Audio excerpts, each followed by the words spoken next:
करना विनवो बारंबार।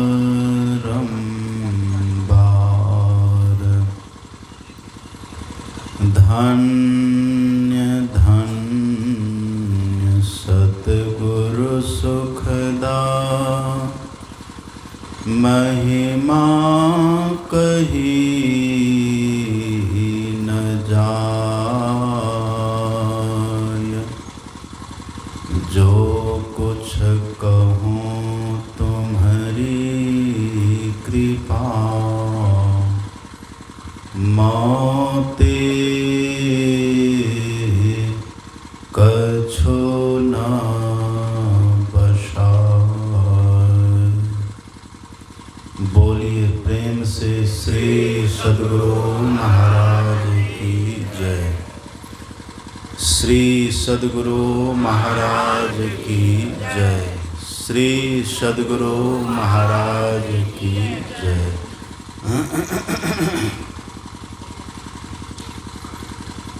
इस पावन स्थल पर सादर उपस्थित मंचासीन अर्चनीय वंदनीय मुद मंगलमय साधु समाज, परम आदरणीय सत्संग प्रेमी महानुभावों, पूजनीय माताओं तथा भक्तिमती बहनों, हम लोग परमाराध्य सद्गुरु महाराज की असीम अनुकंपा से संतमत सत्संग में बैठे हुए हैं। सत्संग का उद्देश्य सबको मालूम ही होगा। संतमत सत्संग का उद्देश्य क्या है? सत्संग का उद्देश्य है, हमारे सद्गुरु महाराज जी लिखते हैं, संशय दूर बहाय संतमत स्थिर करते। हमारे भीतर में अध्यात्म ज्ञान से संबंधित किसी प्रकार का संशय न रहे, उसी का नाम है सत्संग। हमारे भीतर में संशय किसी तरह का नहीं रहे, अथवा यूँ कह लीजिए, जो बात हम सत्संग में सुने, जिस विषय की चर्चा सत्संग में हम सुने, उस विषय से संबंधित किसी भी तरह की शंका, किसी तरह की भ्रांति, किसी तरह का भ्रम हमारे दिल दिमाग में, मन मस्तिष्क में शेष न रह जाए, उसी का नाम है सत्संग। और एक बात को आप हृदय में लिख लीजिए, सत्संग मनोरंजन का नाम नहीं है। मनोरंजन करना ये सत्संग नहीं है। सत्संग का उद्देश्य है कि हमारे भीतर दृढ़ ज्ञान समुझाए, बोध दे कुबुद्धि को हरते। हमारे भीतर में ज्ञान की दृढ़ता हो जाए, ज्ञान की मजबूती हो जाए, हमारे भीतर हम निरसंशय हो जाए, हम निर्भ्रांत हो जाए, कोई भ्रम न रहे, कोई शंका न रहे, वो स्थिति हमारे जीवन में आ जाए। यही फल है सत्संग का। सत्संग मनोरंजन का विषय नहीं है, लेकिन अभी आप देखिएगा समाज में सत्संग के नाम पर मनोरंजन ज़्यादा होता है। मनोरंजन बहुत होता है। हाँ, मनोरंजन की आवश्यकता है। मनोरंजन का अर्थ होता है मन की खुशी, जिससे मन को खुशी मिले, जिससे मन की प्रफुल्लता हो, जिससे मन प्रसन्न हो जाए, जो मन को भाए, जो हमें अच्छा लगे, जो जचे, जो रुचे, वो है। तो तो सत्संग अवश्य ही ऐसा होना चाहिए जो श्रोताओं को रुचिकर लगे, बात सत्य भी हो और श्रोताओं को सुनने में रुचिकर भी लगे। यह मनोरंजन है।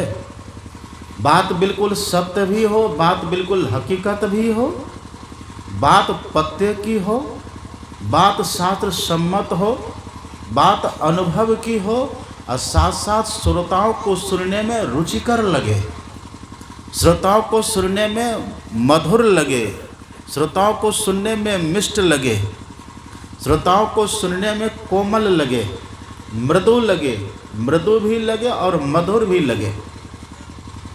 ये इतना मनोरंजन तो चाहिए।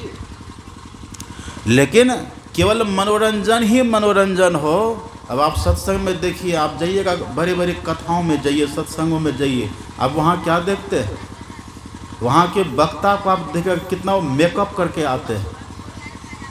देखे आजकल के जो वक्ता होते हैं ना, कथाकार, जो बड़े बड़े कथाकार हैं अभी अपने देश में, कथाकार हैं, वक्ता हैं, उसको देखिए मेकअप कितना करते हैं वो। इधर तिलक, इधर तिलक, इधर बिंदा, इधर बिंदा, इधर बिंदा, इधर बिंदा, वो कितना मेकअप करते हैं वो। जैसे दुल्हा मरवा पर जाके बैठते हैं ना, तो उनको मेकअप करना वो आवश्यक है। ये महात्मा, ये वक्ता, ये अध्यात्म ज्ञान सुनाने वाले ये मेकअप क्यों करता है? ये श्रोताओं को अट्रैक्ट करना चाहता है कि किसी भी तरह से तो श्रोता अट्रैक्ट हो और श्रोता भी कहते रहे वाह क्या वक्ता है, क्या कथाकार है, क्या बाबा है, क्या पंडित जी हैं। आप उसके उस मेकअप पर आप विवश हो जाते हो, आप उसके मेकअप पर मर मिटने के लिए तैयार होते हैं। ये सत्संग नहीं है। ये एकदम सज करके बैठे, समर करके बैठे, मेकअप करके बैठे। लोग कौन कौन पाउडर लगा लेते हैं, क्या क्या सेंट छिड़क लेते हैं, ताकि वहाँ हम जाएं, मंच पर हम जाएं, लोग हमको देखें, तो देखे तो बस देखते ही रह जाता, फिर सुनेगा क्या? सत्संग की महत्ता इसमें नहीं है, सत्संग की महिमा इसमें नहीं है। सत्संग की महिमा कितना ज्ञान की बात कह सकते हैं, कितना अध्यात्म की बात आप सुना सकते हैं। आप अपने श्रोताओं को कितना निर्भ्रांत, कितना निसंशय, कितना निर्मोह, कितना निर्भ्रम, आप उनको कितना दृढ़ कर सकते हैं।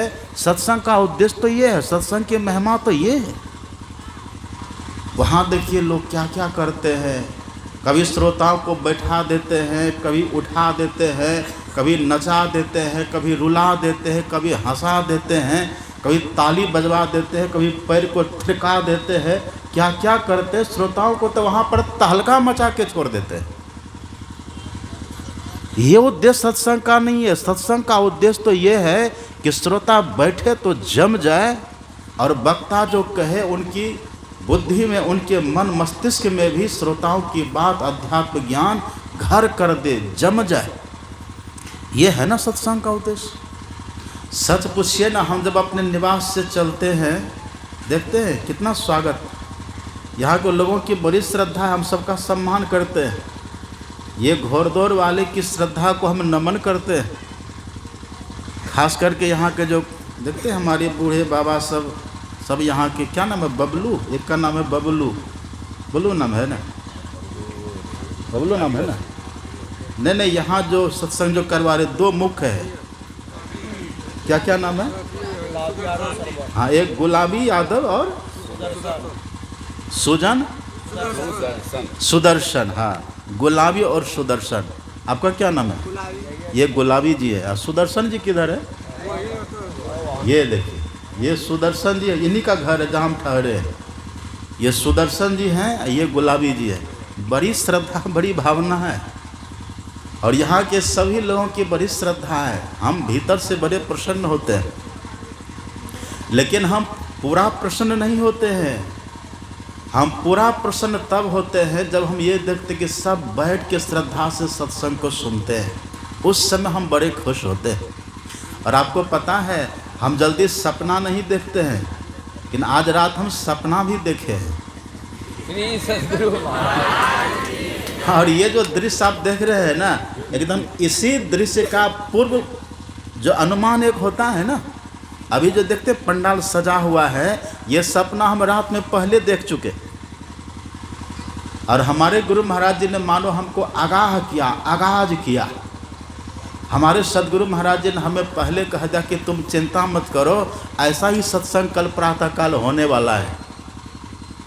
और ये देख के अभी कितने सजे, हमको कल डर था कि पता नहीं लोग आएंगे भी कि नहीं आएंगे। बगल में एक और सत्संग हो रहा है आज ही, वो भी संते मत का सत्संग है, वो भी सत्संगी ही करा रहे हैं, वो भी संत मत के साधु ही कर रहे हैं। तो डेट थोड़ा आगे पीछे होना चाहिए, एक दो दिन का फर्क रख लीजिए ना, क्या फ़र्क पड़ता है। थोड़ा आगे पीछे कर लीजिए ना, क्या फ़र्क पड़ता है।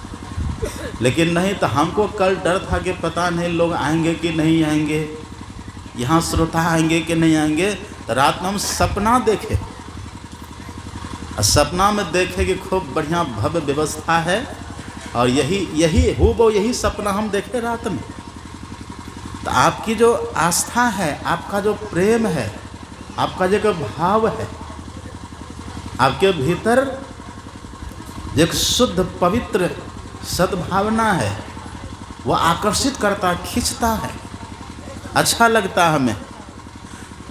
वहाँ से हम चलते, जैसे अपने कमरा से हम चलते हैं, फिर देखिए क्या बुजुर्ग, क्या बच्चे, क्या माताएं, क्या बहनें, सब वहाँ से बड़े आदर के साथ हमको लेके चलते हैं। और यदि वहाँ से हम पैदल भी चले तो 1 मिनट में पहुँच जाएंगे, फिर वहाँ से आने में 5-10 मिनट लग जाता है। सब नाचते हैं रास्ते में, डांस करते हैं, और अच्छा लगता है। लेकिन ये डांस, ये नृत्य, ये नाच, ये सत्संग का कोई खास विषय नहीं है। ठीक है, आपको अच्छा लगता है आप नाच लीजिए, हम मना नहीं करेंगे आपको, आप नाच सकते हैं, नाचिए। इसका मतलब ये नहीं कि यहाँ छोटा नाच है तो छोटा सत्संग, जहाँ पर बड़ा नाच होगा वहाँ बड़ा सत्संग कह दीजिएगा, वो फिर गलत हो जाएगा। नाच, ये नृत्य, ये डांस कोई सत्संग का विषय ये नहीं है। ठीक है, आप खुश हैं, आप प्रसन्न हैं, नाच लीजिए। एक ने कहा कि बाबा आप नाचने की बात करते हैं, तो नाचती तो मीरा भी थी, मीरा माता भी नाचती थी। आप पढ़िएगा मीरा का जीवनी, मीरा की जीवनी पढ़िए। मीरा संसारियों के सामने नहीं नाचती थी, मीरा तो कमरा बंद करके और अपने गिरधर गोपाल के सामने नाचती थी। मीरा तो भगवान को नृत्य करके रिझाती थी, मीरा तो भगवान को रिझाती थी। वो भगवान से उनका नाता था, उनका तारतम्य भगवान से होता था, उनका लगाव भगवान से होता था, और उनका नृत्य मन स्तर पर था, मानसिक स्तर पर था, उनका नृत्य चित्त स्तर पर था, उनका नृत्य आत्मा स्तर पर था। लेकिन हम तो बस देह को हिला करके, डुला करके, देह को उछला करके, कुदका करके, देह को ऐट करके, वैट करके, ऐसे करके, वैसे करके, तब नाचते हैं। मन कहीं, तन कहीं, बुद्धि कहीं, पैर कहीं, हाथ कहीं, ऐसा नाचते हैं। तो ठीक है, आपके मनोरंजन के लिए हम इसका विरोध नहीं करते, आप नाचिए, अच्छी बात है, पर नाचना ये कोई सत्संग का विषय नहीं है। ये नृत्य, डांस कोई सत्संग का विषय नहीं है। सत्संग का बस एक ही विषय है कि आपके भीतर का भ्रम खत्म हो जाए। कल मैंने कहा था ना, यदि सत्संग में वक्ता श्रोताओं के संशय को नहीं मिटाए, अथवा गुरु लोग संशय को नहीं मिटाए, केवल धन ठगे, केवल धन हड़पे, धन की मांग करे, धन की याचना करे, और श्रोताओं के भीतर से संशय को नहीं मिटाए, परिणाम बड़ा खतरनाक होता है, परिणाम बड़ा भयंकर होता है। क्या होता है परिणाम? हरई शिष्य धन, अशोक न हरई, असो गुरु घोर नरक मह परई। ऐसे गुरु को घोर नरक में जाना पड़ता है। कितना खतरनाक है, बड़ा खतरनाक है। इसलिए सत्संग का उद्देश्य है हमारे भीतर का संशय मिट जाए, जो हम सुने, जो समझो, संशय मिट जाए। अरे खिस्सा कहानी कथा कहानी तो बहुत है। हनुमान जी ने रावण को कैसे मारा, ये सुनने से आपको क्या मिलेगा? हनुमान जी समुद्र को कैसे पार किए, ये सुनने से आपको क्या मिलेगा? हाँ ठीक है, वो हनुमान जी की महिमा है, सुनना चाहिए। लेकिन आपको सुनना ये है कि आपको क्या करना है, आपका कर्तव्य क्या है, आपका भजन कैसा होना चाहिए, आपकी भक्ति कैसी होनी चाहिए, आप कैसे भजन करें, मोक्ष कैसे मिलेगा आपको, ईश्वर का दर्शन कैसे होगा। अभी तक अपना पता चला कि आप कौन है? अभी तक जाने हम कौन है पता चला? अभी हम पूछते हैं, लोगों से पूछते हैं, हम लोगों से पूछते हैं आप कौन हैं? कहते हम फलाना है। आपका घर कहाँ है? कह देते घोड़दौड़ है। घोड़दौड़ आपका गांव नहीं है, घर नहीं है, और आप फलाना नहीं है। घोड़दौड़ में तो आपका शरीर रहता है,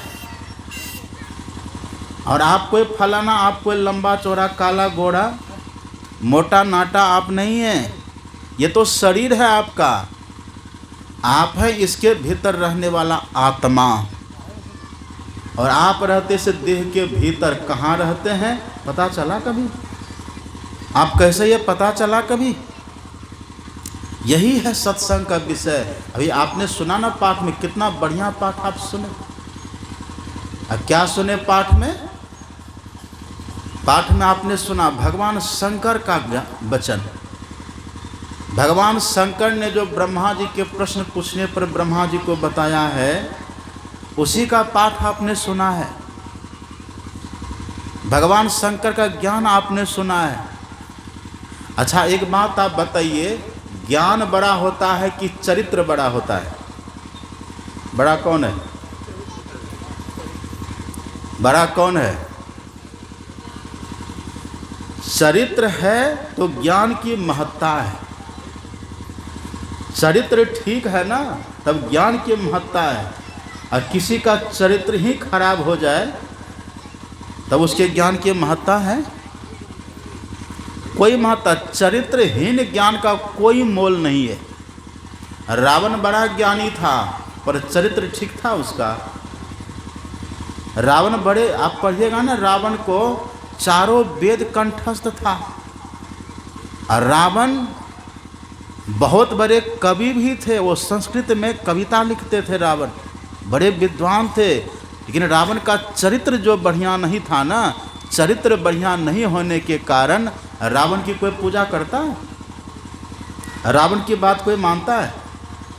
नहीं मानता, उसका चरित्र बढ़िया नहीं है। तो चरित्र का मोल ज्ञान से बहुत है। और जिनका चरित्र बढ़िया होता है उसी का चरित्र सुना भी जाता है। देखते ना राम चरित्र मानस, राम का चरित्र वर्णित है ना, उसमें राम के चरित्र का वर्णन है, भगवान कृष्ण के चरित्र का वर्णन है, भगवान शिव के चरित्र का वर्णन है। तो जिनका चरित्र बढ़िया होता है ना, उन्हीं के ज्ञान का मोल होता है। और यदि कोई चरित्रवान है, अब उनका जो ज्ञान है, अब कहिए आप चरित्रवान को मानना श्रेष्ठ है कि चरित्रवान के ज्ञान को धारण करना श्रेष्ठ है? कौन श्रेष्ठ होगा? कोई चरित्रवान है, चरित्रवान को हम बहुत माने, चरित्रवान का हम बहुत आदर करें, चरित्रवान का हम बहुत कदर करें, लेकिन चरित्रवान के ज्ञान को हम मानवे नहीं करें, तो अच्छा है? तब कल्याण है? राम भगवान का चरित्र खूब बढ़िया है। अब राम भगवान के चरित्र का बखान खूब करिए, कृष्ण भगवान के चरित्र का बखान आप खुद खूब करिए, हनुमान जी के चरित्र का बखान आप खूब करिए, शंकर भगवान के चरित्र का बखान आप खूब करिए। लेकिन शंकर भगवान के बात को ही नहीं मानिए तो लाभ होगा? हनुमान जी के चरित्र का बखान खूब करिए हनुमान जी की बात ही नहीं मानिए तो लाभ होगा। राम भगवान के चरित्र का बखान आप खूब करिए, रामचरित्र का वर्णन आप खूब करिए, लेकिन राम भगवान की बात को ही नहीं मानिएगा तो लाभ होगा? तब लाभ होता है। तो चरित्र गान से अच्छा होता है उनके ज्ञान का सम्मान। चरित्र ज्ञान से श्रेष्ठ होता है, चरित्र से श्रेष्ठ होता है ज्ञान का सम्मान। आज देखिए दुनिया में क्या हो रहा है। हनुमान जी के चरित्र की बड़ी चर्चा हो रही है, राम भगवान के चरित्र की बड़ी चर्चा हो रही है, शिव भगवान के चरित्र की बड़ी चर्चा हो रही है, कृष्ण भगवान के चरित्र की बड़ी चर्चा हो रही है। अब वो चरित्रवान जो कहते हैं उनके ज्ञान का आदर ही नहीं हो रहा है, तो वो अच्छा हुआ? अच्छा हुआ? शंकर भगवान जो हैं, शंकर भगवान का चरित्र भी बहुत महान है। आप पढ़िए ना, आप पढ़िए शिव महापुराण। शिव महापुराण में भगवान शिव के चरित्र का वर्णन है। भगवान शिव कितने महान है आपको पता चल जाएगा। लेकिन आप शिव संहिता को पढ़िए, उसमें भगवान शिव के ज्ञान का वर्णन है, भगवान शिव ने क्या कहा उसका वर्णन है। और अभी जो पाठ सुने, क्या सुने पाठ? अभी हमने सुना है योग शिखोपनिषद का पाठ। योग शिखोपनिषद क्या है? भगवान शिव का ज्ञान है। तब भगवान शिव कहते हैं कि मेरा जो ज्ञान है, जो बात मैं कहता हूँ, जो ज्ञान मैं देता हूँ, यदि मेरे ज्ञान को आप नहीं मानिए और मुझे खूब मानिए तो मैं ज़्यादा प्रसन्न होने वाला नहीं हूँ। तब प्रसन्न होंगे? ज़्यादा प्रसन्न नहीं होंगे हम। तब भगवान कहते हम ज़्यादा खुश नहीं होंगे। अब इसी गांव में देखिए हम आए हुए हैं, हम यहाँ आए हुए हैं, अभी कितना सम्मान कर रहे हैं आप लोग। एक गांव में एक साधु गए ना, तो वो गर्मी का समय, आजकल का ही समय था, गर्मी का समय था, तो कहा कि हमारे गांव बाबा आए हैं तो बाबा का सम्मान करना चाहिए बढ़िया से। तो क्या सम्मान करेंगे? तो देखा गर्मी का समय है, तो गर्मी के समय में सबसे बढ़िया भोजन क्या होता है? दही चूड़ा। जानते हैं ना आप, गर्मी के समय का सबसे बढ़िया भोजन क्या है? दही चूड़ा। कहा कि चलो बाबा आए हैं तो हम बाबा को खूब बढ़िया से दही चूड़ा भोजन करेंगे। रात के 12 बजे दूध में जोरन दिया, रात के 12 बजे दूध में जोरन दिया। अब भोर होते होते दही खूब बढ़िया जम गया। कहिए कितना स्वाद होगा दही में। उसका मक्खन, उसका जो क्या बोलते हैं उसको आप, छाली, छाली उसी में निकाला नहीं है। एक नंबर का प्योर दूध। रात के 12 बजे जोरन दिया, कितना बढ़िया दही बनेगा। अब भोरे भोरे एकदम जम गया, कितना बढ़िया दही होगा कहिए आप। खूब बढ़िया दही। और वो चूड़ा, कौन सा चूड़ा? बढ़िया वाला चनन चूर, धान का चूड़ा, बढ़िया वाला चूड़ा मंगाए। और जैसे भोर 8 बजा, बाबा को बोले कि बाबा चलिए भोजन करिए। गए और खूब बढ़िया से दही चूड़ा और ऊपर से बढ़िया केला गुड़ सब बढ़िया से दिए। और गर्मी का समय था। अब बाबा के थाली में आगे में दही है, चूड़ा है, केला है, चीनी है, सब है, गुड़ है, सब है। बाबा भोग लगा रहे हैं, अब पीछे से पंखा से बाबा को हवा भी कर रहे हैं। पीछे से पंखा की मीठी मीठी हवा लग रही है और थाली में दही चूड़ा, एकदम मीठा मीठा भोजन, सुस्वादु दही, सुस्वादु भोजन। एकदम बाबा तो भोजन कर रहे हैं, मन ही मन तृप्त हो रहे हैं, बड़े प्रसन्न हो रहे हैं, आत्मा तृप्त हो रहे हैं, संतुष्ट हो रही है, बड़े खुश हो रहे हैं, मिजाज प्रसन्न है, एकदम दिल से प्रफुल्लित हो रहे हैं। बाबा बड़े खुश हैं। और खा करके भीतर से दुआ दिया, आशीर्वाद दिया, खुश रहो, आनंद से रहो, तूने बड़ी सेवा करी। खुश हो गए ना बाबा। वहीं पर एक बूढ़ी माता सब हाल देख रही थी। तो बूढ़ी माता ने कहा कि बाबा बड़े सीधे लगते हैं, और बाबा बड़े सीधे हैं, और बाबा अच्छे भी हैं, और दही चूड़ा बाबा खाते हैं। ऐसा करते हैं, बाबा का समय सत्संग का टाइम हम भी ले लेते हैं। बूढ़ी गई बाबा के पास, हाथ जोड़ी, बाबा हमको भी सत्संग कराना है। कहा ठीक है माता जी, कर देंगे। हाँ बाबा समय बनाइए। तो बाबा के लिए समय बना सत्संग का, वो बूढ़ी माता के लिए जनवरी का महीना। और वो आप कब करते, लड़वा वाला तिला संक्रांति आप मनाते हैं ना, उसमें दही चूड़ा न खाते हैं, दही चूड़ा लड़वा ये सब होता है ना। तो बूढ़ी माता का वही समय बना। कहा कि ठीक है माता जी आप तैयारी करिए और हम आके सत्संग कर देंगे। बूढ़ी ने कहा कि बाबा चिंता मत करिए, जैसी व्यवस्था यहाँ है ना, इससे एक रत्ती भी कम व्यवस्था हम नहीं करेंगे, जहाँ तक इससे और बढ़िया व्यवस्था हम करेंगे, आप चिंता मत करिए। कहा ठीक है माता जी। अब बूढ़ी माता जी गई, वो भी खूब बढ़िया से वही चनन चूड़ा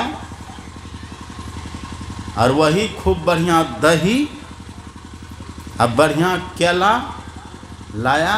अब बाजार से खूब बढ़िया हैंड फैन, हाथ वाला पंखा भी खरीद, देखी थे ना वहाँ। अब कोई जनवरी में पंखा झेलता है लेकिन वो बूढ़ी माता जी गई, अब बाजार से पंखा भी खरीद करके ले आई, पंखा ले आई। अब बाबा को बुला करके बैठा दिया। बाबा भी बैठे कि चलो वही माता जी है जो वहाँ पर समय लिया था। इसने कहा था कि ज़रा सा हम व्यवस्था में कमी नहीं करेंगे। आज पता नहीं क्या क्या पुआ पकवान मिलेगा खाने के लिए। इस बात को बाबा भूल गए कि बूढ़ी ने वहाँ देखा क्या सब था। अब जैसे बैठे खाने के लिए, बाबा बैठे हैं, और उधर से बूढ़ी माता थाली में सजा करके दही चूड़ा। अब बाबा जैसे देखे तो एक बार थाली को देखे, एक बार बूढ़ी के मुंह को देखे। अब बूढ़ी भीतर से गदगद कि हम तो बड़ी सेवा कर रहे हैं, बाबा भीतर से खुश होंगे तभी तुमको निहार रहे हैं। अब बाबा ये सोच रहे हैं कि जनवरी का महीना, इतनी ठंडी, इस शीतल ठंडी ठंडी हवा चल रही है, देह ऐसे सिहर रही है, और कम्बल ओढ़ के ऐसे बैठे हुए हैं। अब बूढ़ी ये दही चूड़ा ला करके रख दिया सामने। अब कभी बूढ़ी को देखे, कभी थाली को देखे। इतने में उधर से बूढ़ी केला का घौर लाती है। अब केला छिल के वो और डाल रहे। अरे माता जी छोड़िए छोड़िए, केला मत दीजिए, ठहरिए ना बाबा, हम आपकी पूरी सेवा करेंगे, हम पूरी सेवा करेंगे। अब ज़बरदस्ती केला दे दिया, ज़बरदस्ती चीनी दे दिया। कहा कि बाबा खाइए, हम पंखा लेकर के आते हैं, आप शुरू करिए, तब तक उधर से हम पंखा लेकर के आते हैं। खा जान मारेगी क्या माता जी? कहा नहीं बाबा, हम सेवा में आपकी कोई कमी नहीं करेंगे, आप चिंता में आप खाइए। बूढ़ी गई उधर से हाथ वाला पंखा लेकर के आई। अब पंखा बाबा के आगे में दही चूड़ा। अब किसी भूख तो लगी थी, खा रहे हैं, किसी तरह से क्या करेंगे, गर्म पानी पिएंगे बाद में। अब बूढ़ी पीछे से पंखा झेल रही है। ये सेवा है कि नहीं कहिए? सेवा है ना? है सेवा ही, लेकिन उपयुक्त नहीं है ये सेवा है जून जुलाई की, कर रही है जनवरी में, तो अच्छी सेवा है ये। अच्छी से बाबा को भोजन चाहिए, बाबा को सेवा चाहिए, लेकिन जैसा बाबा चाहते हैं वैसा देंगे तब न खुश होंगे। अब वो बूढ़ी सेवा तो करती है। अब दही चूड़ा खिला दिया, अब पंखा भी होंक दिया। अब बाबा भी क्या करते, लाचार थे, खा भी लिए, पंखा का हवा ले भी लिए, और जैसे बिस्तर पर गए बस बुखार ग्रस्त हो गए। अब लो, अब डॉक्टर को बोला इलाज करो, तो सेवा हुई। और यदि वो कहते कि बाबा आप पधारे मेरे यहाँ, कहिए हम आपकी कैसी सेवा करें, अब क्या भोजन करेंगे? हम क्या आपके लिए बनावें। तब जो बाबा कहते हैं ना कि माता जी आप गेहूं की रोटी बनाइए, उसमें थोड़ा गाय का घी लगा दीजिएगा और बढ़िया से ये एक दो सब्जी बना लीजिए और फलानी दाल बना लीजिए, तड़का बना लीजिए, बढ़िया से हम खाएंगे। तब मेहनत तो उतना ही होता, खर्च होता ही, पर वो न सेवा होती, वो न सेवा होती। तो बूढ़ी बाबा को मानती है पर बाबा की बात नहीं मानते, तो बाबा खुश होंगे? बाबा भी बीमार पड़ जाएंगे। और बाबा जब बीमार हो जाएंगे, बाबा खुश नहीं होंगे, बाबा दुखी होंगे, तो सेवा करने वाले को बढ़िया फल मिलेगा, उनको आशीर्वाद मिलेगा। ऐसे भगवान शंकर कहते हैं कि ब्रह्मा जी मेरा चरित्र अलग है, चरित्र चिंतन चरित्र गान अलग है। मैं जो कहता हूं उस बात को मान लीजिए, हम खुश हो जाएंगे। वही सुनने न पाठ में ब्रह्मा जी ने प्रश्न किया है, ब्रह्मा जी ने पूछा है कि हे भगवान शंकर, हे भगवान आप कृपा करके बतलाइए ये जीव को मुक्ति कैसे मिलेगी, जीव को मोक्ष कैसे मिलेगा, आप ये कृपा करके बतलाइए। मोक्ष, सुन रहे बात को? मोक्ष का मतलब क्या होता है? मोक्ष का अर्थ होता है दुखों से छुट्टी, मोक्ष का अर्थ होता है जन्म मृत्यु से छुट्टी, मोक्ष का अर्थ होता है बंधन से छुट्टी, बंधन से हम छूट जाएं, सभी दुखों से हम छूट जाएं, जन्म मृत्यु के बंधन से हमारी मुक्ति छुट्टी हो जाए, वही ना मोक्ष है। तब भगवान शंकर से ब्रह्मा जी कहते हैं आप कृपा करके बतलाइए इस जीव को मुक्ति कैसे मिलेगी, इस जीव को जन्म मृत्यु से छुट्टी कैसे मिलेगी। और जन्म मृत्यु का दुख होता है कि नहीं? आज ये हमारे बाबा क्या नाम है, हैं? ये देखने में बड़े अच्छे, जरा खड़ा होइए तो दर्शन दीजिए सब। देखिए इनके, देखिए तीर बांध, देखिए बांध, धनुष बांध, देखिए एक बार तीर छोड़ देना है। देखिए कितना अच्छे लगते हैं। हम तो घबरा गए कि तीर लेके कहाँ क्यों चले आए। अभी मेरे कमरा में गए थे, हमने कहा तीर लेके कैसे चले आए। बैठ जाइए, बड़े अच्छे हैं, आश्रम में रहते हैं, अपना सत्संगी है, ध्यान करते हैं, बड़े अच्छे हैं। ये मेरे पास आए तो हमने कहा किनसे दीक्षा लिए, कहा कि बाबा स्वामी गंभीरानंद जी महाराज से हमने दीक्षा ली है। स्वामी गंभीरानंद जी से आपने दीक्षा ली? बोले हाँ। अब वो रहते थे जगदीशपुर, अपना आश्रम है ना, भागलपुर जिला है शायद, वो भागलपुर जिला इनके बाका है, भागलपुर जिला जगदीशपुर, वही आश्रम, उसी आश्रम में रहते थे स्वामी गंभीरानंद जी महाराज। बड़े अच्छे महात्मा थे, ब्रह्मचारी थे और पक्के ब्रह्मचारी थे, अब पूरे सन्यासी, प्योर सन्यासी थे वो, अब बड़े भजनीक थे वो। उनको हमने भी देखा, दर्शन भी किया उनका, एक साथ सत्संग भी किए हम उनके साथ, बड़े अच्छे महापुरुष थे। इन्होंने कहा कि हमने उनसे दीक्षा ली है बाबा। हमने कहा तो वो तो शरीर छोड़ दिए, अब जैसे कहे शरीर छोड़ दिए, चौके हैं, शरीर छोड़ दिए? हाँ वो शरीर छोड़ दिए, मर गए 18 तारीख को। तब हम गोड्डा में थे, सत्संग कर रहे, तो वही फ़ोन आया, शरीर छूट गया उनका। बताइए जी। हम लोग को गाँव चर्चा करते हैं। हाँ गांव में इधर आते रहते, इधर प्रचार करते रहते थे वो। उनकी दोनों किडनी थी, फेल हो गई, दोनों किडनी फेल उसी से। और एक जो महात्मा थे, कल हमने कहा ना, स्वामी रविंद्र बाबा, वो रहते थे वहाँ हरिद्वार में, उनका अपना आश्रम यहाँ देवघर में भी है, वही बड़े अच्छे महात्मा। वो भी देख के शरीर छोड़ दी। और यहाँ आप और हम सब दिन यहाँ रहेंगे, यहीं सब दिन रहिएगा क्या? रहेंगे यहाँ सब दिन? जितने अभी यहाँ बैठे हैं 100 साल बाद कोई दिखिएगा? कोई नहीं दिखेंगे। जितने यहाँ हैं सब चल पड़ेंगे। यहाँ कोई रहेंगे? अच्छा कौन कौन रहिएगा, हाथ उठाइए। सबको पता है कोई नहीं रहेंगे। और आप देखते हैं गांव घर में जब कोई मर जाता है ना, तो क्या करते हैं, 4 व्यक्ति मिलकर के उसको अर्थी में उठा लेते हैं और चलते हैं शमशान की तरफ, या जिधर उसको जलाना दफनाना होता उधर चलते हैं। क्या कहते, 4 व्यक्ति मिलकर के उठा लिए और एक व्यक्ति आगे आगे बोलते हैं राम नाम सत्य है।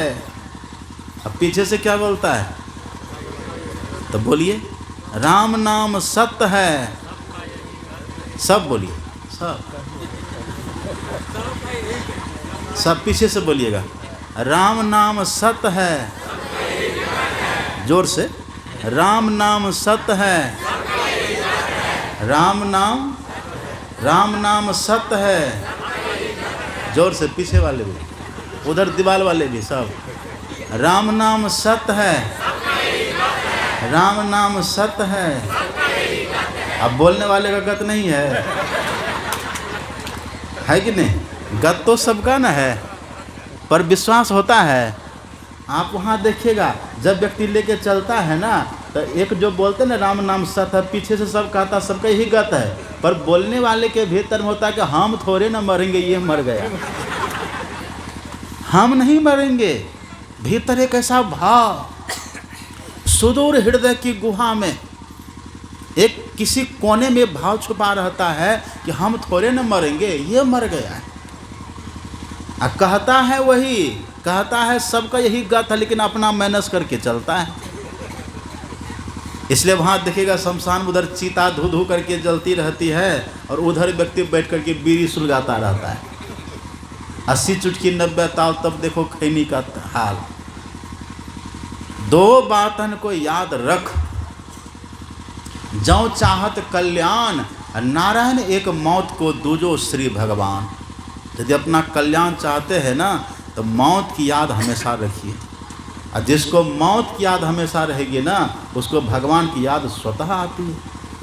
अब मौत बड़ा खतरनाक है, मृत्यु बहुत खतरनाक है। मृत्यु के समय बड़ा दुख होता है, बहुत दर्द होता है, बहुत पीड़ा, तभी तो वो मर जाते हैं।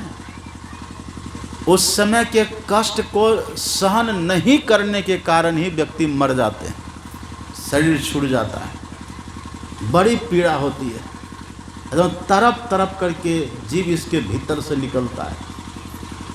कैसे निकलता है आप पढ़िएगा, संतवाणी है ये। संत कहते मुंगरी न मारी के प्राण निकासत, जमदूत मार मार करके इस देह के भीतर से निकालता है।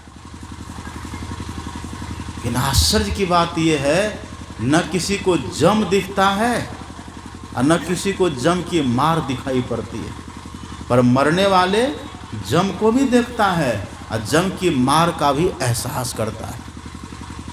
बड़ा कष्ट होता है, बड़ी पीड़ा होती है। वही ब्रह्मा जी कहते, इससे कैसे बचेगा ये जीव, कैसे छूटेगा ये जीव। हमारे सदगुरु महाराज देखिए कितना सुंदर लिखते हैं, माघ भूखा बाघ काल के मुख परोरे बाबरे। बाबरे कहते पगले को, पगला, पागल। अब पागल किसको कहते हैं? जिसका होश ठीक नहीं रहे। पागल कहते हैं जिसका ज्ञान खराब हो गया, जिसका विवेक मर गया, वही ना पागल होता है। जिसका अकल काम नहीं करता है, वही ना पागल है। अरे पागल, अरे बाबरे,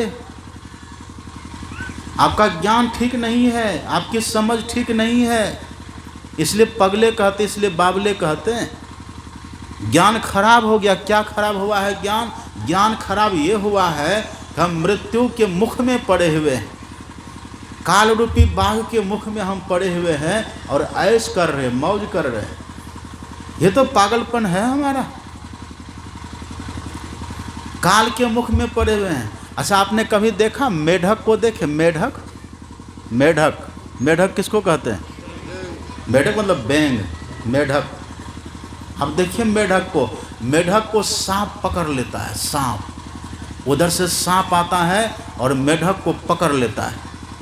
अब जैसे सांप मेढक को पकड़ा तो दांत उसका चुभ जाता है, दर्द होता है कि नहीं? और उसे मेढक का दुस्साहस देखिएगा, वो मेढक सांप के मुंह में पड़ा हुआ है। मेढक को सांप की दांत चुभी हुई है और दांतों के चुभने से मेढक को दर्द हो रहा है, लेकिन वो मेढक दुस्साहसी इतना है, वो मेढक इतना बावड़ा है, इतना पगला है वो मेढक, वो सांप के मुंह से बचने की कोशिश करना छोड़ करके किसी दूसरे पतंगा को पकड़ने में लग जाता है। देखे ये दृश्य देखे हैं, देखिए उसको देखिए, जैसे मेढक पकड़ता है ना, मेढक को सांप जैसे पकड़ता है। अब देखिए मेढक जी बड़ा बड़ा करके, जी लमड़ा लमड़ा करके, जी निकाल निकाल करके पतंगा को पकड़ने में लग जाता है।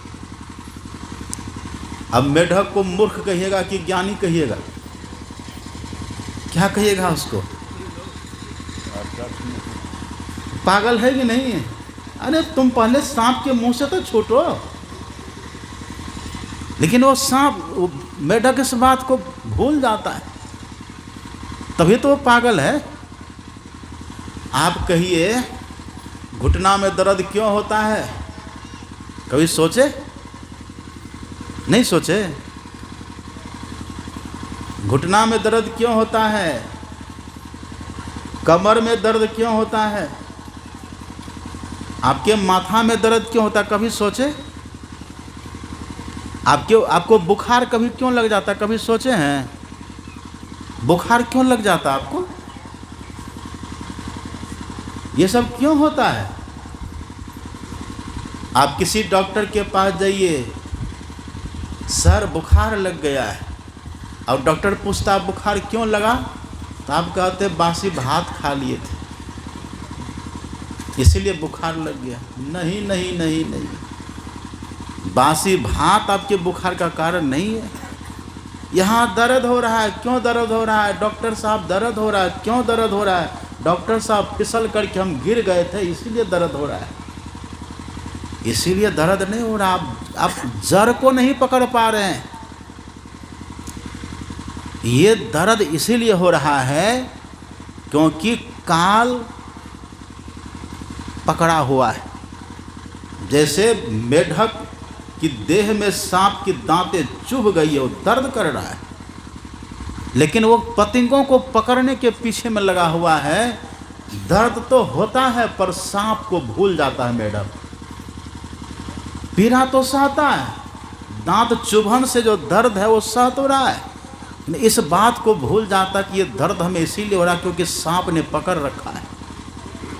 वो कमर को ऐंठता है मेढक, अब पतंगा को पकड़ने में लग जाता है। यही हाल हम लोगों का है। जो देह में तरह तरह का कष्ट होता है, शारीरिक कष्ट, मानसिक कष्ट, बौद्धिक पीड़ा, ये जो भी कष्ट हमारे जीवन में आ रहा है ना, इन सभी कष्टों के मूल में काल की पकड़ है। पर उस बात को हम भूल करके यहाँ जाओ वहाँ जाओ, ऐसा करो वैसा करो, इस फेर में जो हम पड़े हुए हैं, दवा देता है, घुटना का दर्द ठीक हो जाता है, अब फिर से दर्द होता है कि नहीं कहिए? और यदि घुटना का दर्द दवा खा के आपका ठीक हो भी जाता है तो सिर में फिर से दर्द होता है कि नहीं? जड़ से ठीक होता है।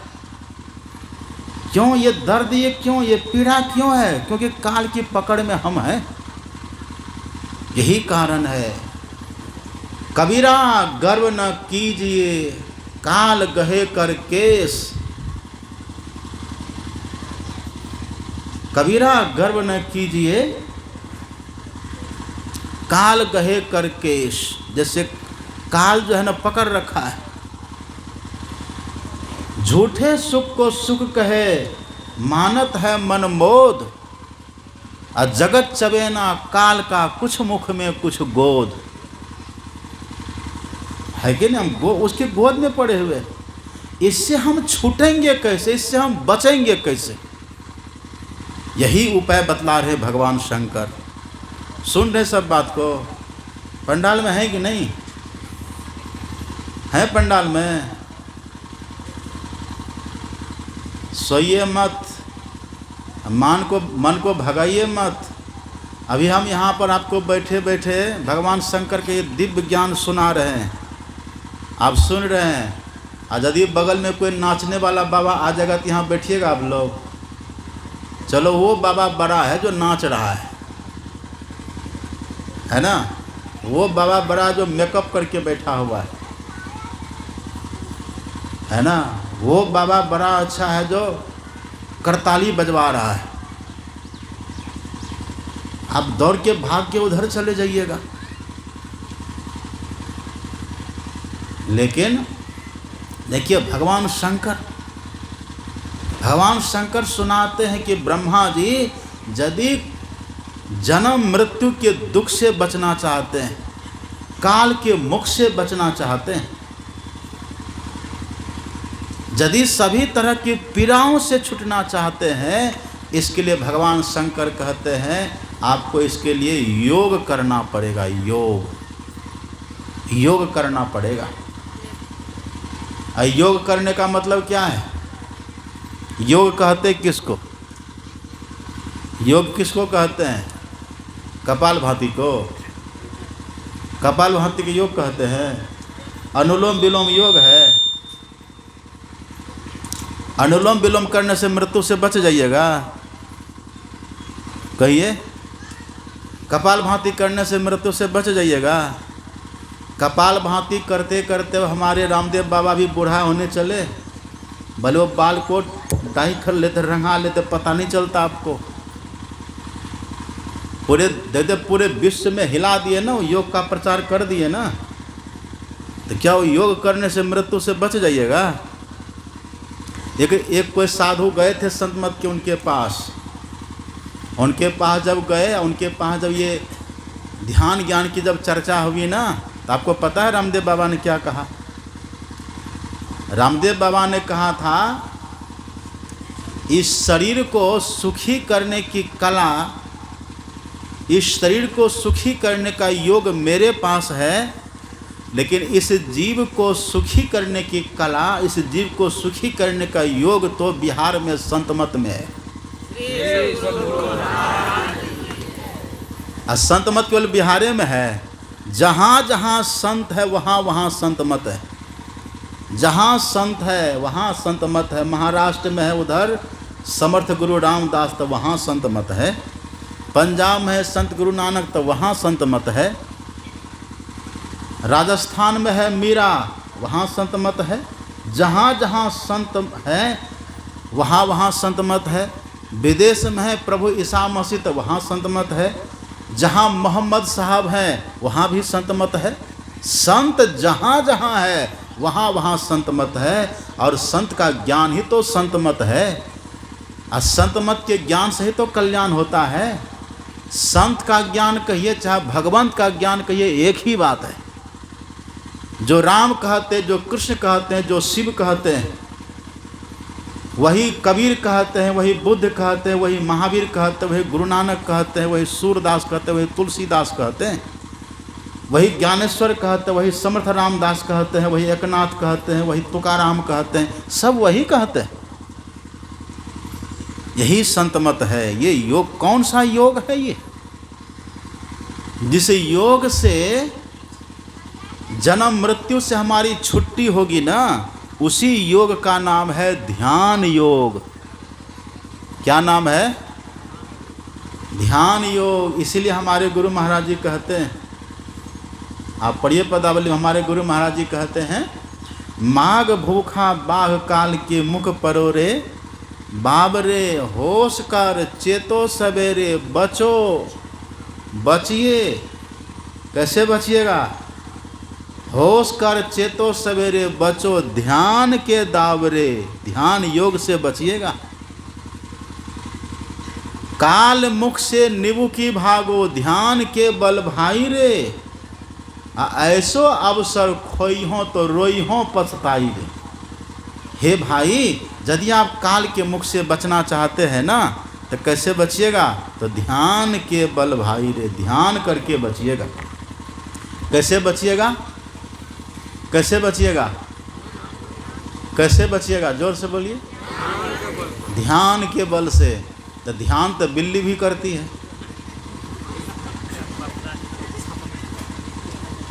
देखे बिल्ली को, देखे ध्यान करते हुए। ध्यान बिल्ली भी करती है, किस लिए ध्यान करती है? चूहा के लिए। और ध्यान बगला भी करता है। किसके लिए करता है? मछली के लिए। और ध्यान आप भी करते किस लिए? दही चूड़ा के लिए। ये दही चूड़ा वाला ध्यान से होगा? दही चूड़ा वाला ध्यान से नहीं होगा। ना जोगी जोग से पावे, ना तपसी देह जरवावे, सहज में ध्यान से पावे, सुरती का खेल जही आवे। शर्त लगा है, जिनको सुरत लगाना आता है वही इससे वही ध्यान कर सकेंगे। ये ध्यान कोई देखा देखी की चीज़ नहीं है। ये ध्यान कोई सुनी सुनाई बात करने वाली नहीं है। ध्यान यदि शैल समं पापं विस्तृण बहु योजनम भिद्यते ध्यान योगेन नान्यो भेदः कदाचन। देखिए, ध्यानात् नश्यन्ति पापानि ध्यानान मोक्षम च विन्दति ध्यानात् प्रसीदति हरिः ध्यानात् सर्व साधनम। ध्यान से परमात्मा प्रसन्न होकर के दर्शन देते हैं। ध्यान से पाप क्षय होता है और ध्यान से मोक्ष की प्राप्ति होती है। ये नारद जी का वचन है। नारद झूठ बोलते हैं। नारद का अर्थ ही होता है जिनका वचन कभी रद्द न हो। जिनका वचन कभी रद्द न हो वही है नारद। तो नारद जी कहते हैं, मुहूर्तमपि यो गच्छे नासाग्रे मनसा सह सर्वं तरति पापानाम तस्य जन्म शतार्जितम। जो मुहूर्त भर भी नासाग्र का ध्यान करे, कृष्ण भगवान देखिए कहते हैं, वो सभी पापों से मुक्त हो जाता है, सुखी हो जाता है। ये कितनी महिमा है ध्यान की। लेकिन ध्यान से प्रेम है ध्यान से प्रेम। संत मत के 50,000 सत्संगी चला गया वहाँ तरेत। कहाँ था तरेत? कहाँ भी पर्चा निकल रहा था उधर? पर्चा कहाँ निकल रहा था? कहाँ लगा था? पटना में। कौन जगह था वो? दौलतपुर। संत मत के हमने सुना, लोगों ने कहा कि 50,000 तो केवल संत मत का लोग वहाँ गया था, पर्ची निकालने के लिए गए थे। एक बार बिंदुनाथ की चर्चा वहाँ सुने। अब बिंदु किस चिड़िया का नाम है पता चला वहाँ। नासागर किस चिड़िया का नाम है पता चला वहाँ। कहिए आप। मेरी बात लोगों को बुरी लगती है, लेकिन हम खड़ा खोटा बोलते हैं। अगर बुरा लगे तो थोड़ा दही चूड़ा बढ़िया से खा लीजिएगा।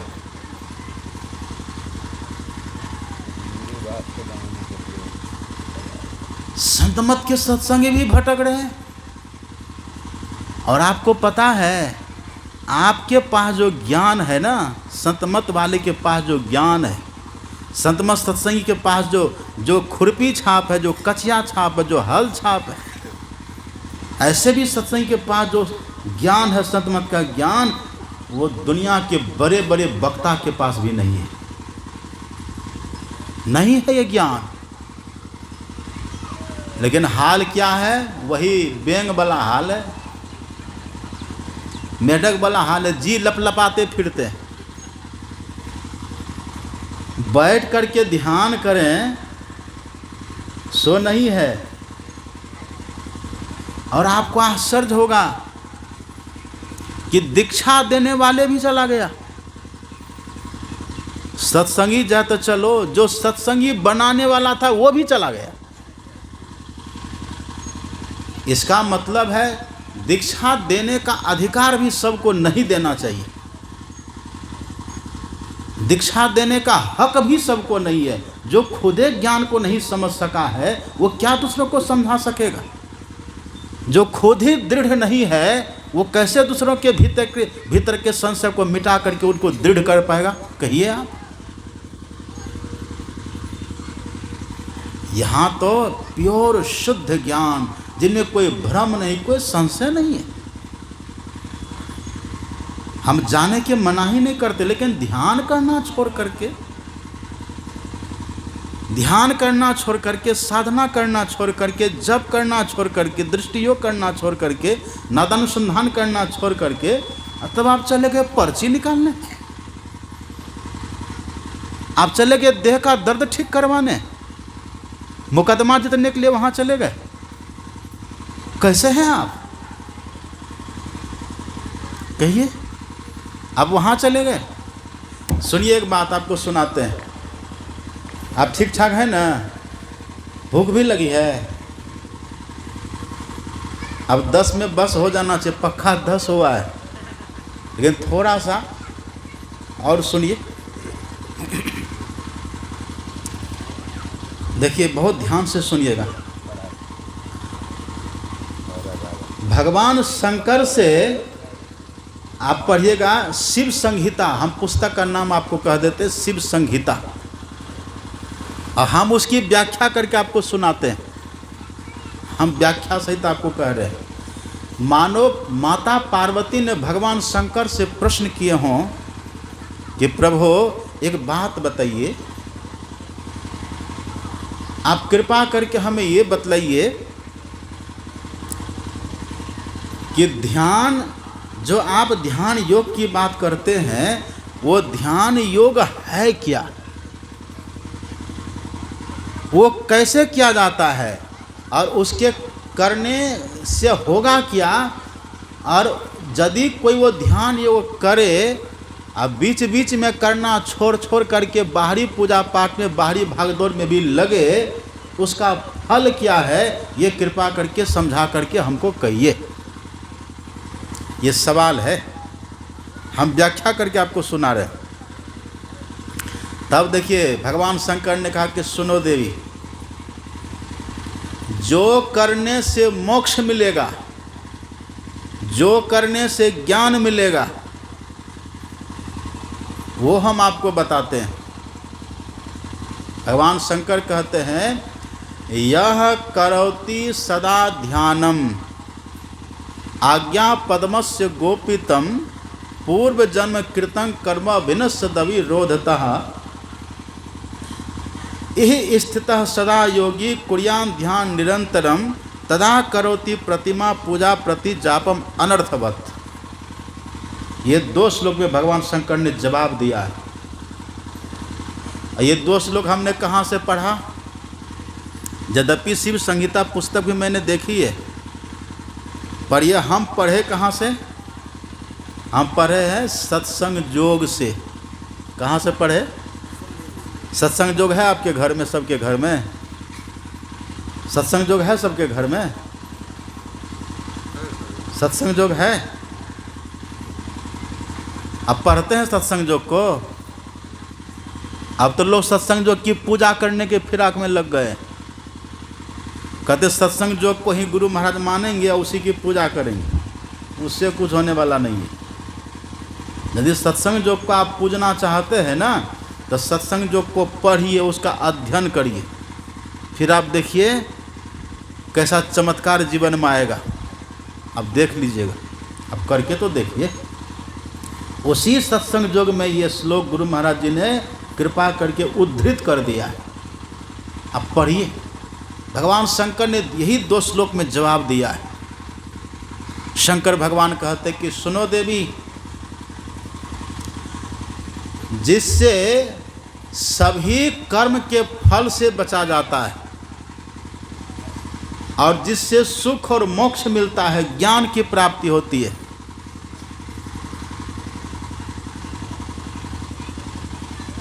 ज्ञानम मोक्षम च विन्दति, जिससे ज्ञान और मोक्ष मिलता है और जिससे सभी कर्मों के फल से बचा जाता है, भगवान शंकर कहते हैं ध्यानम। वो क्या है? क्या है? क्या है वो? क्या है? ध्यानम। कि ये है एक लोटा जलम, सुल्तानगंज में जल भरम, बैद्यनाथ धाम में जाके जलम चढ़ावम। ऐसा है? हाँ, जल चढ़ाने का विरोध नहीं है, आप जल चढ़ाइए। जो दीक्षा अभी तक नहीं लिए हैं और जो ध्यान की महिमा नहीं जाने हैं, जो ध्यान करने की युक्त अभी तक नहीं सीखे हैं ना, वो जरूर जाके वहाँ जल चढ़ाइए, उससे आपको पुण्य होगा, भगवान शंकर प्रसन्न होंगे, तो कृपा करके आपको सत्संग में वो भेज देंगे। क्योंकि उनकी दृष्टि में सत्संग लाभ सबसे बड़ा लाभ है। गिरजा संत समागम समन लाभ कछो आन, बिनु हरि कृपा न होई सो गावही वेद पुराण। भगवान शंकर कहते ध्यानम, ध्यान है वो, ध्यान है। भगवान शंकर ने ये नहीं कहा कि वहाँ जाके जल चढ़ाओ, चाहे मेरे ऊपर भांग धतूरा चढ़ाओ। एक बार हम भी गए ना बैद्यनाथ धाम, तो पंडित जी ने कहा कि बाबा आइए पधारिए। हम बोले हाँ आ गए। तो बोला कि लीजिए भांग धतूरा खरीदिए। तो हम बोले क्यों? कहा कि भगवान शंकर के यहाँ पर भांग धतूरा चढ़ता है, भोग लगता है। हमने कहा कि आपके भगवान शंकर को भांग धतूरा चढ़ता होगा, हमारे भगवान शंकर को भांग धतूरा नहीं चढ़ता है।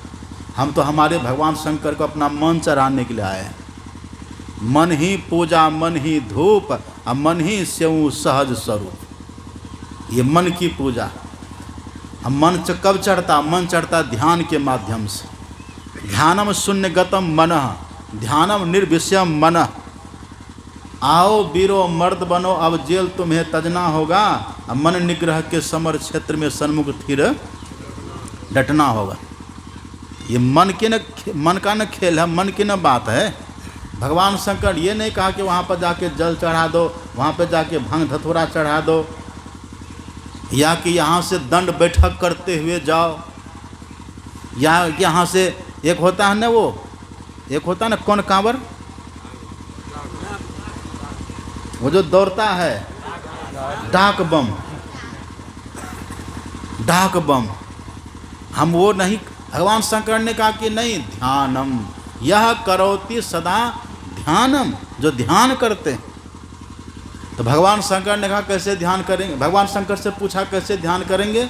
भगवान शंकर ने कहा इसके लिए किसी गुरु के पास जाओ, उससे युक्ति सीखो।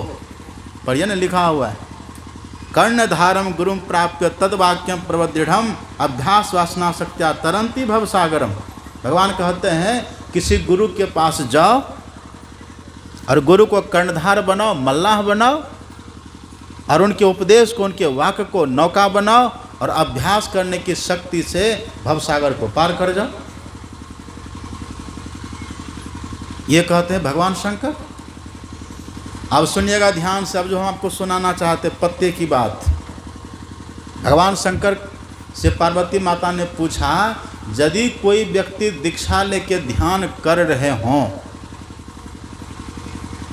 ध्यान कर रहे हों, आज्ञा चक्र का ध्यान वो कर रहे हों, बिंदु ध्यान अथवा दृष्टि योग वो कर रहे हों, उसके बाद वो फिर से प्रतिमा की पूजा करने लगे,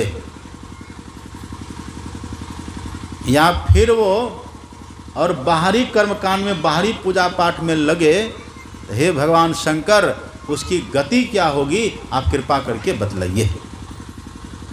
तब भगवान शंकर ने कहा कि देवी, यदि ऐसा कोई करता है ना, प्रतिमा पूजा प्रति जापम अनर्थवत, वो अनर्थ कर रहा है,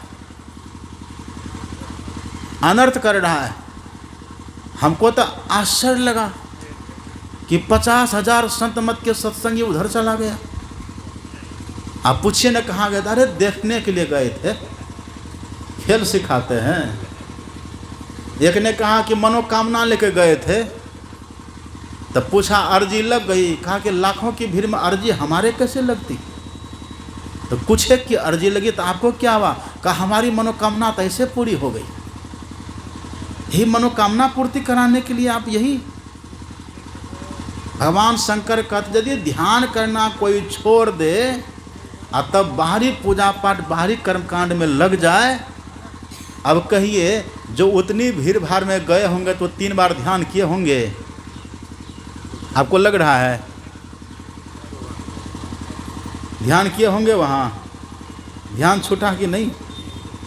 स्तुति विनती किए होंगे वहाँ? कहाँ किए होंगे? आप फिर जैसे तैसे के देह में सटे होंगे, जुठा कुठा, उन लोगों को पवित्रता रहती है। श्रोता की बात तो छोड़िए, वक्ता सब देखते हैं, मंचे पर बैठ के सुनाता, कथा भी सुनाता है, सुपारी भी फांकता रहता है, मुंह में सौंप भी खाते रहता है, इलायची चबाते रहता है, इसे देते रहता है, कथा भी सुनाता रहता है, वो सब भी करते रहता है। और यदि बोलते बोलते नेटा गिरा तो पोंछ के वहीं पर बैठ के पानी भी पीता रहता है, जुठा कुठा वैसे रहता है। पवित्रता रही वहाँ? कितना शोधा हुआ ज्ञान है संत मत का, इसको छोड़ के कहाँ कहाँ देखिए भटक रहे। भगवान शंकर कहते वो अनर्थ है।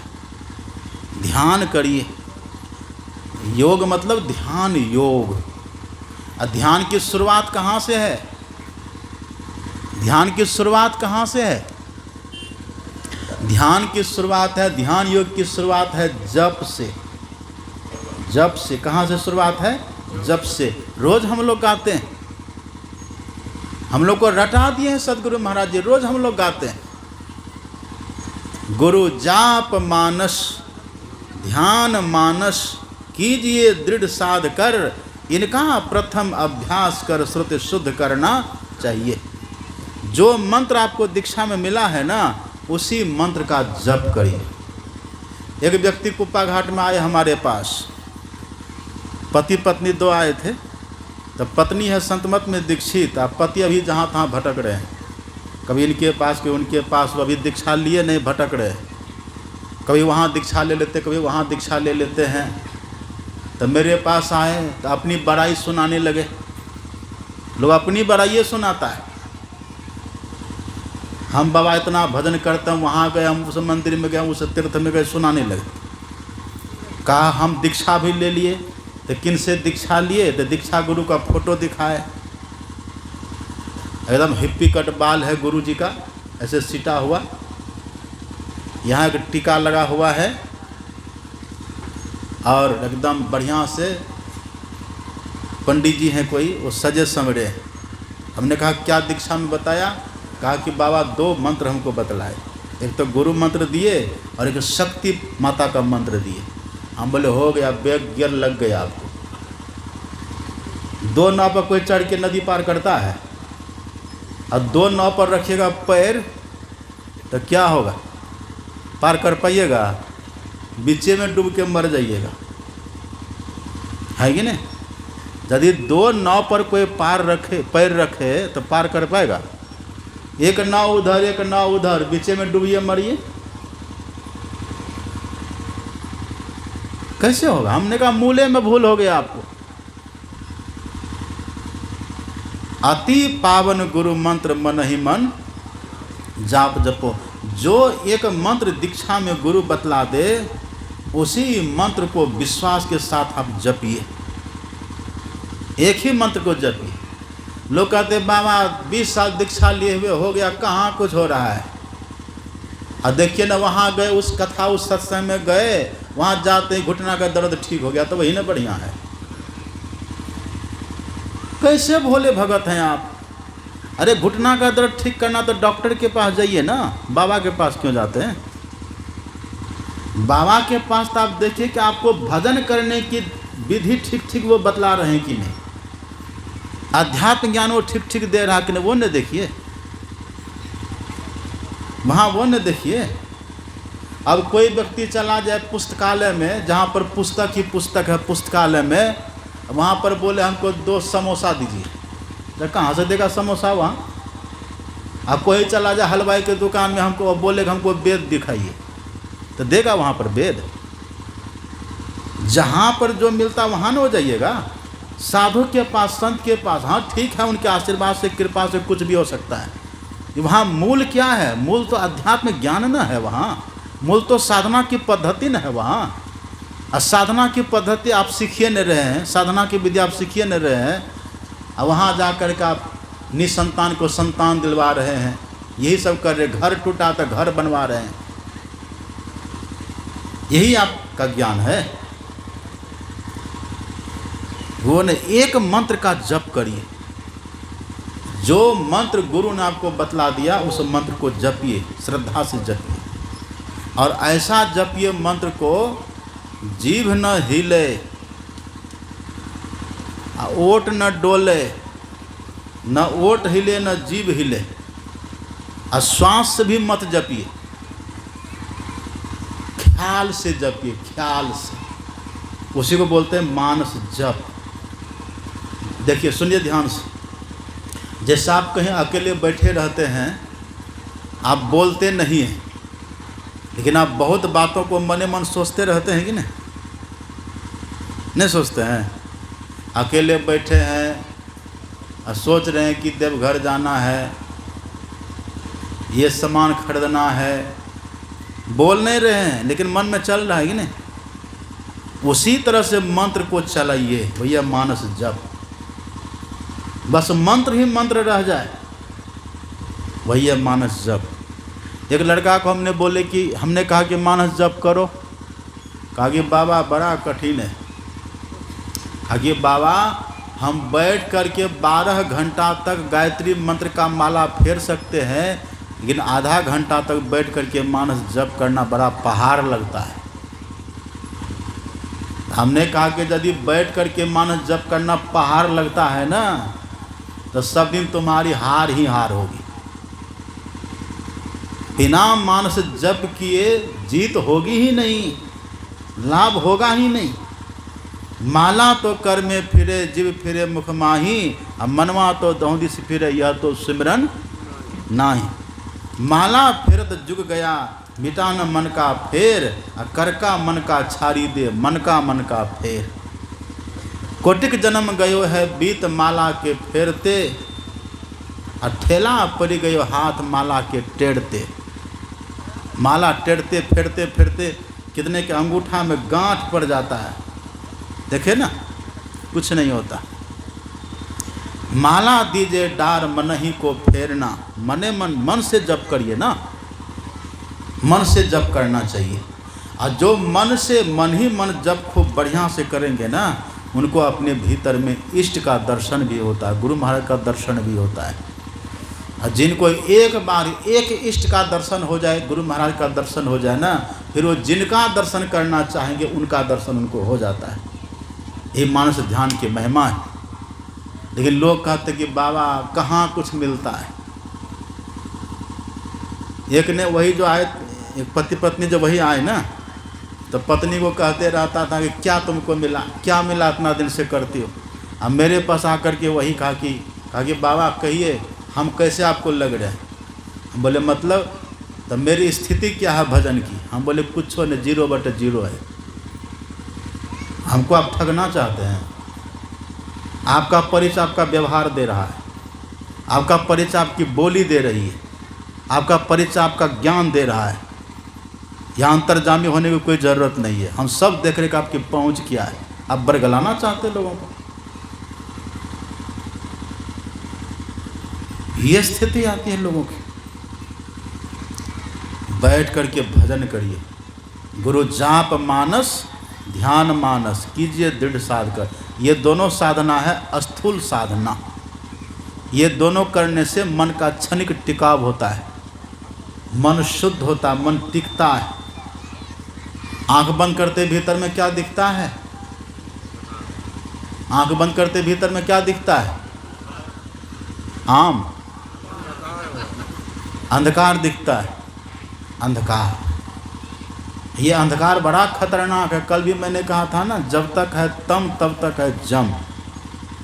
देखो बहुत बड़े साधु जिसका देश विदेश में तूती बजता था, और अब जेल में उसकी तूती बज रही है, मतलब जेल में है।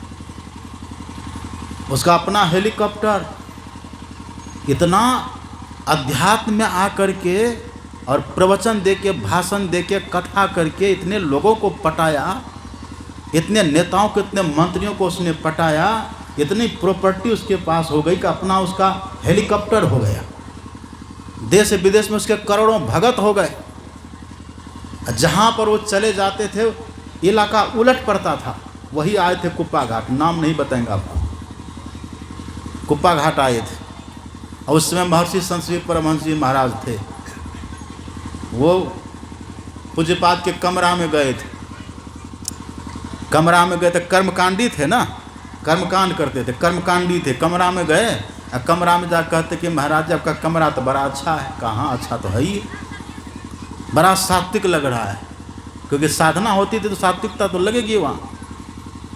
अब वो कर्मकांडी महात्मा कहते हैं कि महाराज जी एक कमी है कमरा में।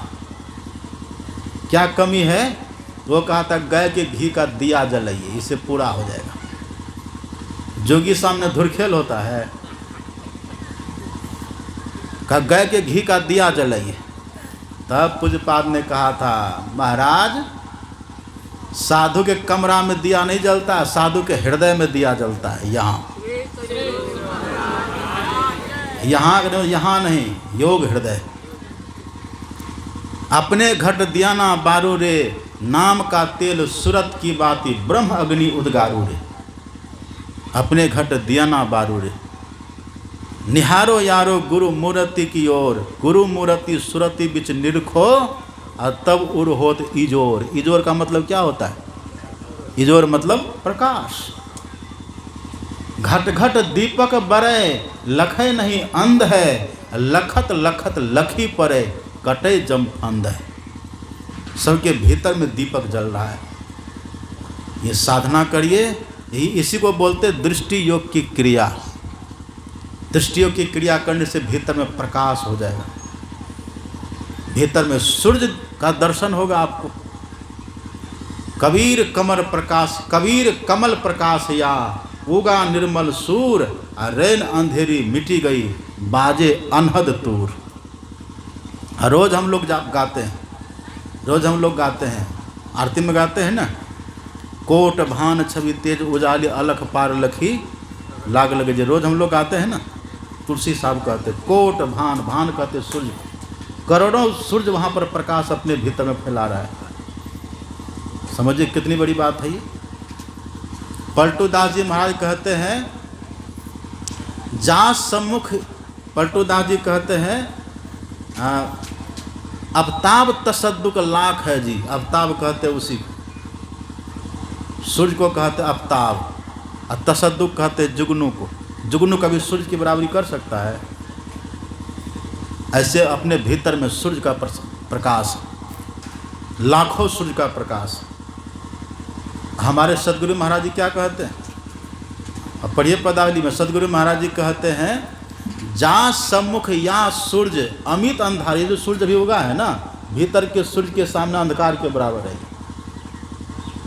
जा सम्मुख या सूर्य अमित अंधार है, ऐसो सूर्य महान चंद्रहद पार है। चंद्रहद पार का मतलब सहस्रदल कमल के परे त्रिकुटी में जाकर के से सूर्य का दर्शन होता है। त्रिकुटी में, त्रिकुटी महल चढ़ दुर्गम गुरु गढ़, जहाँ ब्रह्म दिवाकर रूप गुरुधर, करें परम प्रकाश रे। वहाँ पर अब फिर उसके बाद आता है शून्य मंडल। शून्य धसीय श्रुति शब्द समयते हो, पहुँची मिलिए जेते सत। वहाँ पर ब्रह्मनाद की अनुभूति साधक को हो जाती है। उसी को बोलते हैं नाद योग। जब तक दोनों दृष्टिधार अलग अलग है ना, तब तक अंधकार रहेगा, और जब दोनों दृष्टिधार एक हो जाएगी तब प्रकाश हो जाएगा। वही सुन रहे थे ना पाठ में संत गुरु नानक की वाणी, एक दृष्टि करी समसरी जाने जोगी कहिए सोई।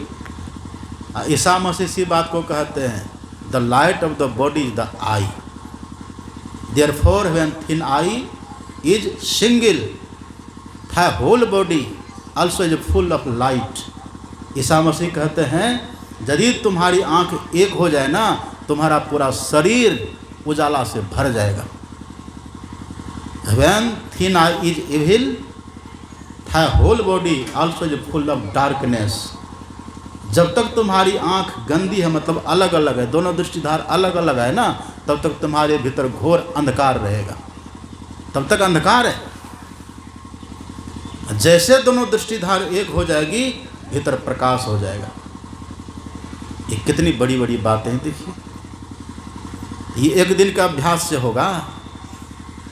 Practice makes man perfect, but not only practice makes man perfect, perfect practice makes man perfect. केवल प्रैक्टिस व्यक्ति को पूर्ण नहीं बनाता, जो तरीका से प्रैक्टिस करते, जो अभ्यास करते, सब बात को जान करके समझ करके जो परफेक्ट प्रैक्टिस करते हैं ना, उसी का साधन, उसी की साधना पूर्ण होती है। तो ये खुलासा होता है दीक्षा में। कल कुछ लोगों ने यहाँ पर दीक्षा ली थी। जो निगुरा निगुड़ी बने हुए हैं ना अभी तक, सब दीक्षा लीजिए। संत मत में सब दीक्षा लीजिए, जहाँ तहाँ भटकिए मत। सब धाम एक दिन धराम हो जाएगा और सब ज्ञान अज्ञान में तब्दील हो जाएगा, लेकिन संतों का ज्ञान कभी बदलता नहीं है। रवि के तेज घटे नहीं, जो घन जुरे घमंड, और संत वचन पलटे नहीं, पलट जाए ब्रह्मांड। ये संतों का ज्ञान कभी अदलता बदलता नहीं। तो सब संत मत के अनुकूल दीक्षा लेकर के भजन करिए, सबका कल्याण होगा। जहाँ तहाँ भटकिए मत।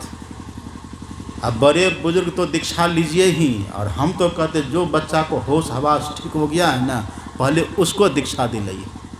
सुनीति माता ने पहले ध्रुव को दीक्षा दिला दिया, कयादु ने पहले प्रहलाद को दीक्षा नारद जी से दिलवा दिया। देखिए, ध्रुव के चलते सुनीति का भी कल्याण होता है, और प्रहलाद के चलते कयादु का कल्याण होता है, और प्रहलाद के चलते राक्षस हिरण्यकशिपु का भी कल्याण हुआ है।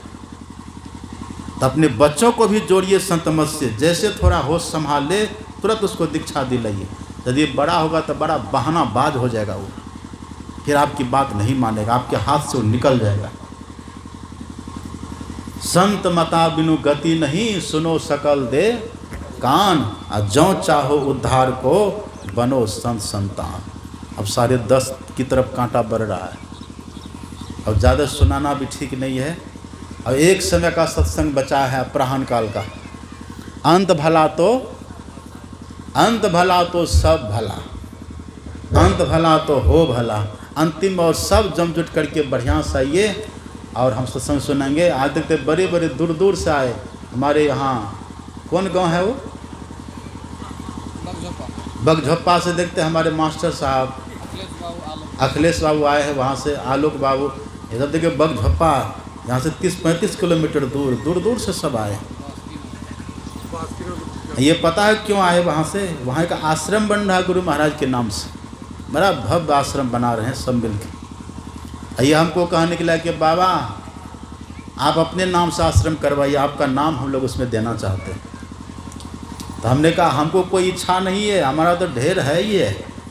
यदि आप लोगों को लगता है कि हमसे कुछ सहयोग होने वाला है, तो आपकी जैसी इच्छा करिए। यहाँ आमघट्टा में भी आश्रम बन रहा है, और वहाँ इस बार प्रांतीय भी है। देवघर में देखिए कितना बड़ा आश्रम बन रहा है, वहाँ एयरपोर्ट के पास। गोड्डा में देखिए गौशाला बन करके खड़ा है।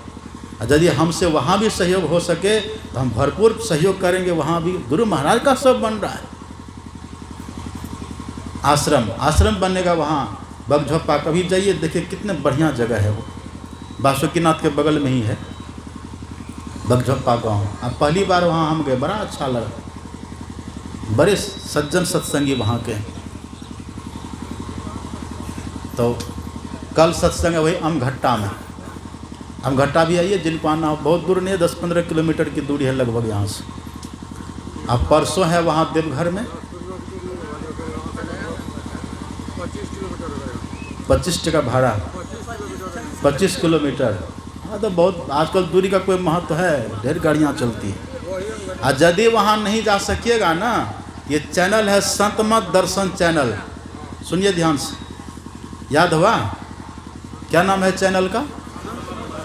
संत मत सत्संग नहीं, दर्शन, संत मत दर्शन, जिसमें गुरु महाराज का फोटो लगा होगा। उस चैनल को अपने मोबाइल में सब निकाल करके यूट्यूब में सर्च करिएगा और सब्सक्राइब कर लीजिएगा। आपको रोज़ सत्संग मिलता रहेगा।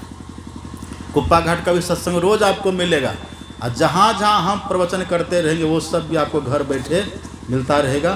तो उसको सब अपने अपने मोबाइल में यूट्यूब में जाके संत मत दर्शन चैनल को सब्सक्राइब कर लीजिए, सबको लाभ होगा। शाम में सब आइए जमजुट करके और बढ़िया से सुनिएगा। श्री सद्गुरु महाराज की जय। श्री सद्गुरु महाराज की जय। आपसे प्रसिद्ध सिद्धपीठ कुप्पा घाट, भागलपुर, बिहार,